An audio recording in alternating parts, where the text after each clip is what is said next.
सबसे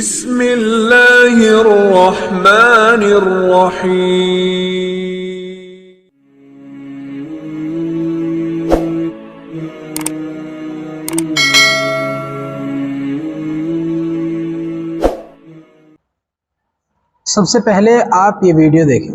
भी सुन ले अपने आप से, मत रेड छोड़ करके रोड पे उतरने की तैयारी करो और मेवात को चारों तरफ से घेर लो। मेवात को तिजारा से, भरतपुर से, पलवल से, होडल से, फरीदाबाद से, गुड़गावा से, ताउड़ से घेरने की तैयारी करो। इनको अकल ठिकाने लगानी जरूरी है, इनको सबक सिखाना जरूरी है। ये हर भगवा यात्राओं पर हमले कर रहे हैं, अब ये हम सहन नहीं करेंगे। शस्त्र तैयार करो और मां भारती के नाम करो, तैयारी करो। बचना नहीं चाहिए एक भी जिहादी देश का गद्दार जो हिंदू यात्राओं पर हमले करता है, और जो हिंदुओं में भी दोषी होंगे ये दंगे भड़काने के लिए उनके खिलाफ भी कार्रवाई करवाएंगे, चाहे वो कोई भी हो। भारत माता की जय, वंदे मातरम, जय श्री राम। ये वही लोग हैं जो मुल्क के माहौल को ख़राब करना चाहते हैं, जो मुल्क के अंदर दंगा और फसाद भड़काना चाहते हैं। आज से तकरीबन 10 साल पहले की मैं बात आपको बताऊं तो आज से तकरीबन 10 साल पहले मैंने तो कोई ऐसा वाक़या या कोई ऐसा हादसा नहीं सुना।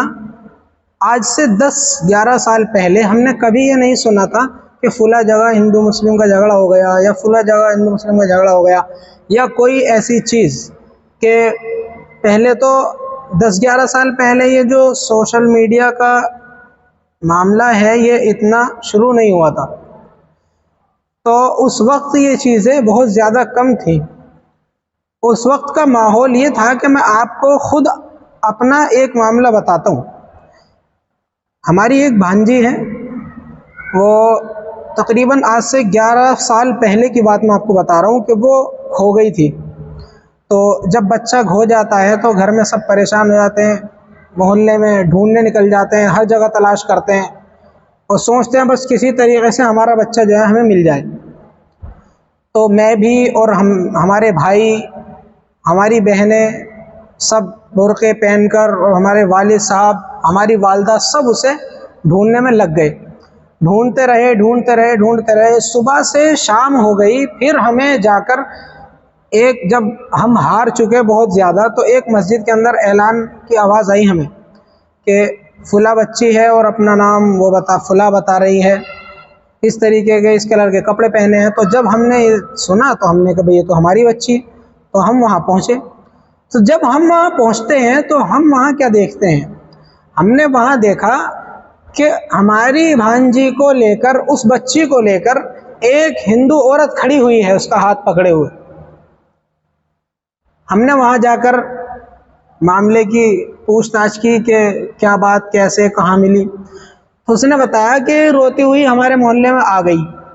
तो उसने कहा कि मैं इसको सुबह से लेकर पूरे मोहल्ले के अंदर जितने भी मंदिर हैं, जितनी भी मस्जिदें हैं, यानी जहाँ माइक चलते हैं, तो मैं वहाँ इसको लेकर फिर रही हूँ, ऐलान करवाती फिर रही हूँ हर जगह। वो औरत जो हिंदू मज़हब से ताल्लुक़ रखती है, हालांकि अगर वो चाहती तो पहली बात तो वो उसका पूछती ना, वो रो रही थी, फिर रही थी, उसको फिरने देती। लेकिन नहीं, उसके अंदर इंसानियत थी,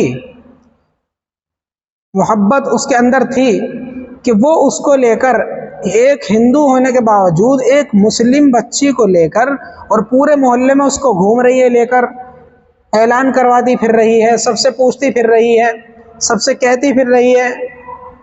और उसने उसे अच्छी तरीके से खाना भी खिलाया, पानी पिलाया, सब कुछ बेहतरीन। और उसको फिर वो सुबह से शाम तक हर मंदिर और हर मस्जिद के अंदर वो लेकर फिर रही और ऐलान करवाती फिर रही।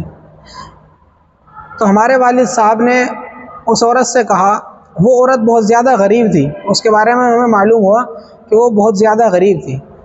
तो हमारे वालिद साहब ने, क्योंकि जब इंसान अपने बच्चे को पा लेता है तो फिर वो ये सोचता है कि बस मुझे मेरा बच्चा मिल गया, यही मेरे लिए बहुत बड़ी नेमत है अल्लाह की। फिर वो कहता है कि मैं 1000, 2000, 10,000, 20,000, 1 लाख, 2 लाख जितने भी इसको दे दूं, अगर ये जितने भी मुझसे कह देना तो मैं उसको दे दूंगा। ये जो चीज़ भी मुझसे मांगेगा, जिस चीज़ का मुझसे मुतालबा करेगा तो मैं इसको वो दे दूंगा। इंसान ये सोचता है।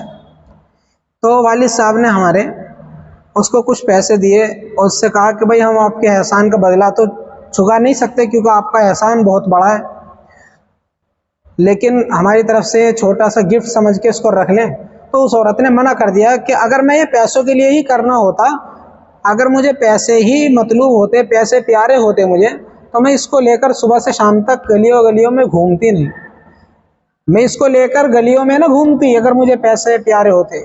हालांकि वो औरत बहुत ज़्यादा गरीब थी तो उसने पैसे लेने से इनकार कर दिया। हालांकि अगर वो पैसे ले भी लेती तो कोई बुरी बात नहीं थी, क्योंकि वो सुबह से शाम तक घूम रही थी और हमें हमारा बच्चा मिल गया था।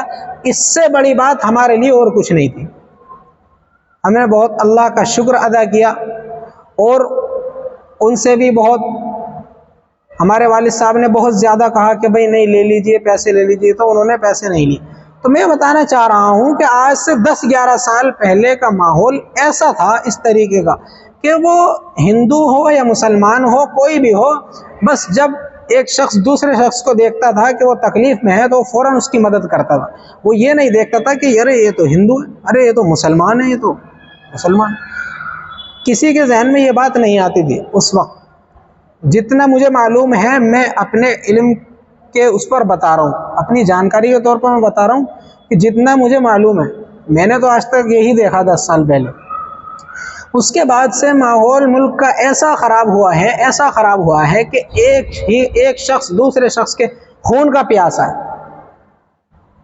हर तरफ देखो। और जब से ये सोशल मीडिया का आगाज़ हुआ तब से तो और ज़्यादा।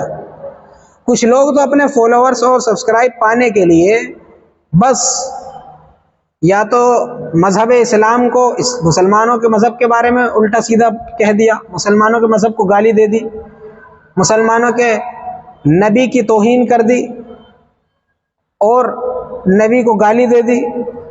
और हद तो यहाँ तक है कि खुद हमारे रब को, कि जिसकी हम इबादत करते हैं, लोग बाग इससे भी बाज नहीं आते कि माबूद की जिसकी इबादत की जाती है उसको गाली दे देते। आज मुल्क के हालात ये हैं और 10 साल पहले मैं आपको बता रहा हूँ कि मुल्क के हालात वो थे।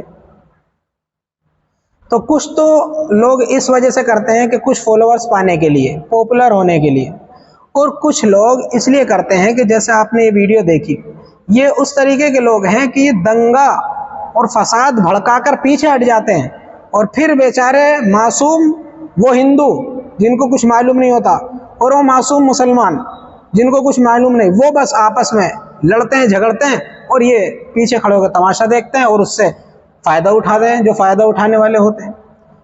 तो कुछ लोग तो इसलिए करते हैं कि वो फ़ायदा उठाते हैं हिंदू और मुसलमान के झगड़े करवा कर, और कुछ लोग इसलिए करते हैं कि उन्हें पॉपुलर होना होता है, उन्हें सब्सक्राइब चाहिए होते हैं, उन्हें फॉलोअर्स चाहिए होते हैं, अपने फॉलोअर्स बढ़ाने के लिए ऐसा करते हैं। तो मैं पैगाम ये देना चाहता हूँ अपने मुल्क के तमाम हिंदू और तमाम मुसलमानों को, क्योंकि इनके अलावा तो और कोई सुनने में नहीं आता कि फ़ुला सिख ने फ़ुला मुसलमान को या हिंदू को मार दिया या फ़ुला मुसलमान ने किसी सिख को मार दिया, ऐसा कहीं सुनने को नहीं आता। हालात जहाँ भी सुनने को आते हैं, अभी ट्रेन का हादसा हमारे सामने पेश आया और इससे और फिर एक मस्जिद में एक इमाम साहब के जो 18-19 साल के थे, सिर्फ 18-19 साल के, अभी सही तरीके से जवान भी नहीं हुए तो उनको शहीद कर दिया गया। 12 रात को 11, 11:30 या 12 बजे के करीब बताते हैं कि उस वक्त तकरीबन 200 लोगों ने उन पर हमला किया मस्जिद के अंदर, और वो 3 लोग थे जिसमें से कि इमाम साहब जो थे वो 18-19 साल के थे, छोटे थे, तो वो तो शहीद हो गए। बाकी जो 2 लोग हैं वो बताते हैं कि वो ज़ख्मी हैं। तो आज मुल्क के हालात ये हैं। मैं ये कहना चाहता हूँ अपने तमाम हिंदू और मुसलमान भाइयों से कि जब आज से पहले हम लोग अमन और शांति के साथ रह रहे थे तो आज क्यों नहीं रह सकते। मैं ये अपील करता हूँ कि अमन और शांति को आप बरकरार रखें और इसको दोबारा से शुरू करें और ये जो इस किस्म के लोग हैं जो मुल्क के हालात को ख़राब करना चाहते हैं, जो मुसलमानों और हिंदुओं को आपस में लड़ाना चाहते हैं, तो उनके खिलाफ हुकूमत को सख्त से सख्त कार्रवाई करनी चाहिए। बस ये मैं पैगाम अपने हिंदू और मुसलमान भाइयों तक पहुंचाना चाहता हूँ, क्योंकि जब हम पहले रह सकते हैं तो अब क्यों नहीं रह सकते।